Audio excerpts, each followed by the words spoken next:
working in the office. Scrooge, as always, was counting his money while Bob was counting the minutes to go home to his family.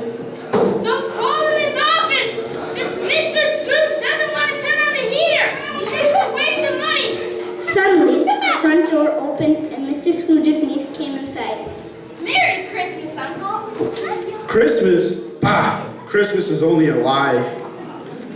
You don't mean that, Uncle. Of course I mean that. Christmas is just an excuse not to work. Besides, what reason do you have to be happy? You're so poor. What reason do you have to be sad? You're so rich. Bah! Okay, angry, Uncle. Why wouldn't I? I live in a crazy world with fools. Merry Christmas. What is Christmas? It's just a time to pay bills with money you don't have. A time where you can buy gifts you can't afford. Quiet! Go celebrate Christmas your own way, and let me celebrate my way. As a wish. Bob, have a Merry Christmas. Same to you. Goodbye. Sir, I finished copying all the letters and filed a payment. I also have swept out all the ashes and bought more firewood. And well, it's closing time is this week. Fine. If your work is finished, you can go now. Mr. Scrooge, tomorrow's Christmas. Time to spend with family. You'd like the day off, I suppose. Well, yes. After all, it's tomorrow's Christmas. Christmas. Bah! Fine. Take tomorrow off, but be here early the next day. Yes, sir. Merry Christmas, Mr. Scrooge. Humbug. After a few hours, Scrooge closed his account books and proceeded to close the office. When he got home, he climbed up the steps to his bedroom, sat in the chair beside the fire, and started to eat supper. Suddenly, he heard old bells ringing and a strange and loud noise coming from outside. Is this a dream? No, this is not a dream. Scrooge saw the ghost of Marley, his old business partner. What do you want from me? I won't love you. These scenes change. I've changed my sins. What sins? You were a hard worker and a good businessman. Businessman took advantage of me. Now I'm alive. I never left the valley of love and charity. And now I have to wander the earth unable to find peace. Hear me, I'm here tonight to warn you. You still have an opportunity to change if you don't end it. Then the ghost left the room, floating through the window. Scrooge closed the window and went to bed shaking in fear, and fell asleep. When he woke up, Scrooge saw a strange creature beside his bed. Who are you? I am the ghost of Christmas past. Hold on to me and you shall come. The ghost took Scrooge through time to a small town which Scrooge started to remember. He then remembered the houses, the church, the river, the bridge, and the people. Then they arrived to a house. This house seems familiar. Oh, this is my house where I grew up. Yes, you are right. And do you see that little boy sitting alone? It's me, as a child. But why is he alone? You know the answer. Because my parents were working, and that is why I was always alone. That is why my Christmas was always so sad and lonely. When Scrooge woke up, he was back in his bed. Thank goodness it was a dream. Oh, there certainly wasn't a dream. Who are you? I am the ghost of Christmas present. I have much to show you. Grab onto my sleeve. Hurry, we cannot be late. Scrooge touched the sleeve of the spirit's cloth. The bedroom vanished. Scrooge found himself busy on a sunny street. There were many people shopping for last-minute gifts. The stores were still open. People were cooking their best meals, and the bells from the church were striking. Everybody was attending church wearing their best clothes. Everybody looks so happy. Yes, they are. It's Christmas. What did you expect?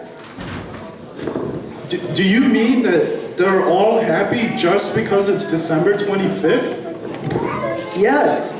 Today, they can forget their problems and just enjoy being with their families. They just enjoy the food on their tables and the many blessings they receive. Then the ghost took Scrooge to Bob Cratchit's house, and standing there at the door, the ghost proceeded to bless the house. Then Scrooge saw Bob Cratchit playing with his children.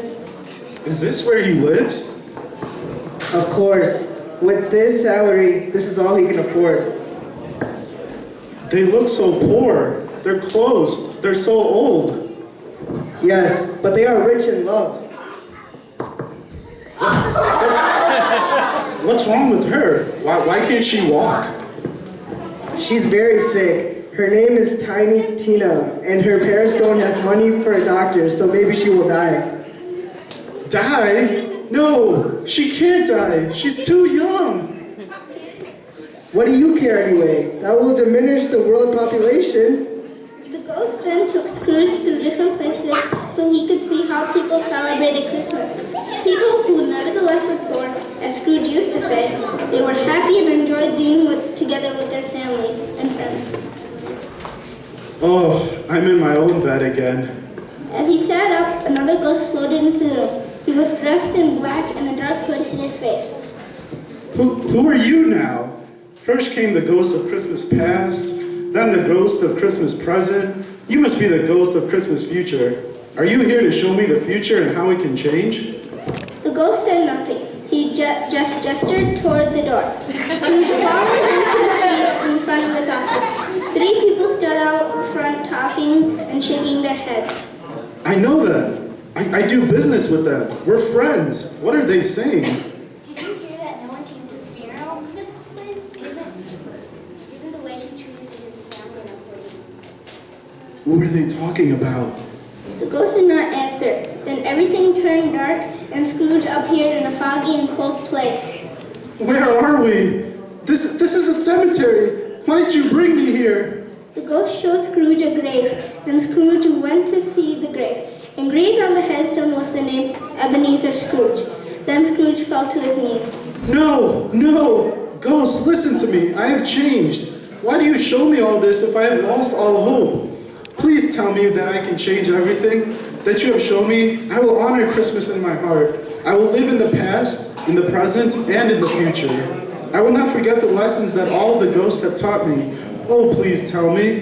In his anguish, he took the ghost's hand, but the ghost rejected him, and Scrooge woke up in his bed. Oh, thank you. I've been given another chance. I don't know what day today is, or how long I've been with the ghost, but I'm a new man now. Then he heard the church bell striking.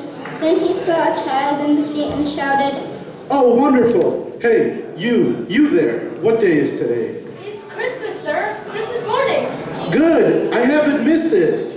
There's a big juicy turkey in the butcher shop window at the end of the street. Buy it and deliver it to Bob Cratchit's house. Hurry up, the Cratchits are hungry. Yes, sir.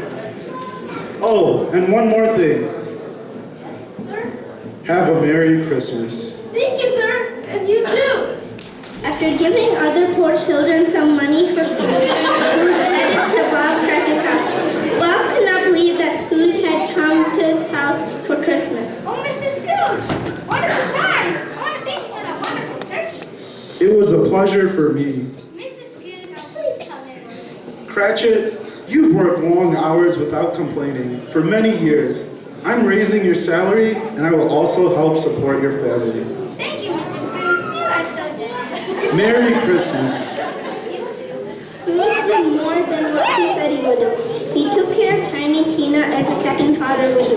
Some people laughed to see how he changed, but he didn't care. Scrooge never saw the ghost again, but he had many friends and was always close to his family.